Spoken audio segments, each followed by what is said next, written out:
Subscribe to Mind Game with Ritvika for detailed women's cricket coverage. It's been more than 2 weeks since the cracking WPL final took place.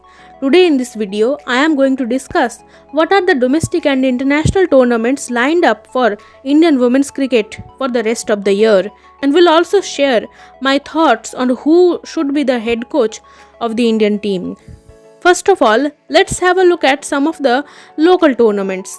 The first ever Goa Women's Premier League T20 tournament just took place between the 1st of April and the 9th of April. Notable India players like Shikha Pandey, Anuja Patil, WPL fame Kiran Navgire, Jasia Akhtar and Poonam Khemnar graced this 5-team tournament. Celeste Superwomen won the maiden Goa Premier League title by beating MCC Steeler Legends by 24 runs. Jasia Akhtar, who didn't get a single chance to play for Delhi Capitals in the WPL, played a pivotal role in Team Celeste's success. She not just scored a spectacular 57-ball 100 in the final, but also smashed the most runs in the tournament, 418 in 6 matches with a whopping strike rate of 172. Next on the list is the Inter Railways Women's Cricket Championship, which commenced in Patiala on 10th April, and the final will be played on 16th April. This year it will be played in a very interesting combination of formats. The league stage will be played in a T20 format, but the knockout matches will be played in one-day format. In this tournament, all the Railways employed players play divided into different zonal teams. Also, All India Inter-University Tournament happened, where Lovely Professional University defeated MD University Rohtak by 4 wickets in the final. Then the first ever All Kerala Women's T20 Cricket Tournament will be played from 22nd April to 29th April, where 8 teams will be divided into 2 pools. Here's the whole schedule. These local leagues will be great for the local players to get better. Now we shift our focus to the recently announced domestic schedule of the 2023-2024 season. The 2 biggest changes in this year's schedule are the scrapping of challengers trophies, which we used to see be played after the senior one day T20 and under 19 tournaments, and the inclusion of the under 23 tournaments after good 4-5 years. The interzonal kind of fulfills the goal of challengers. Also, having 3 different age group tournaments, under 15, under 19 and under 23, will do a world of good to the players at all levels. The under 15 tournament has been introduced this year only in 2023 and will again be played next year, which will strengthen the grassroots level. The domestic season will commence with the senior T20 trophy on October 19. This was all about domestic cricket, but what series the Indian national team is going to play? They have 4 bilateral series this year, and in June-July they have one against Bangladesh in Bangladesh.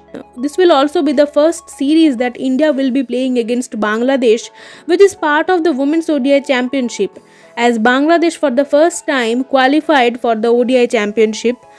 After the away series, India have 3 back-to-back home series against South Africa in September, New Zealand in October and England in December, where India will also play a test match. India will play a test match in India after 9 years. Last time they played against South Africa was in 2014. So, India has so much cricket lined up after this break of April and May. But remember, India still don't have a head coach at the helm, and they played 2 series and the whole World Cup without a head coach, which is unthinkable in today's time. But the BCCI secretary Jai Shah yesterday tweeted that they will soon issue advertisements for various positions for Team India's support staff group. Now, as I have already said, and many want Charlotte Edwards to be the head coach of the Indian team after her WPL success with the Indian captain Harmanpreet Kaur.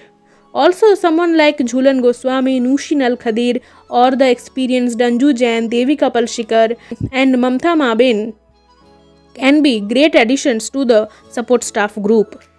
Not just these women cricketers, but there are also many competent men coaches are there. For example, Jonathan Batty. But yes, they do need foreign coaches for the desired professionalism, non-bias in selection, and for a change in the culture of the way they go about things. Although the foreign coaches I am talking about, Charlotte Edwards and Jonathan Batty, are associated with so many teams, both of them also coach in WBBL and 100. So will they take a position that requires a longer period of commitment, unlike franchise cricket or domestic cricket, where their commitment is of only for a few weeks? That will be a question. But more than anything or anyone, they need a very good fielding coach and a psychologist, because more than the batting or bowling skills, they lack the sharpness and agility in fielding, and many times struggle in the mental aspect of the game, where they can't keep their nerves in the crunch situations. So let's see who put their names for the coaching positions of the Indian team. We'll end this video with the great news that the Cricket Association for the Blind in India has just announced its first ever Indian women's cricket team for the blind for a T20 bilateral series against Nepal in Nepal. The 17-member squad will be led by Sushma Patel. The series is starting on April 25. That's it from my side. Thank you so much for watching this video.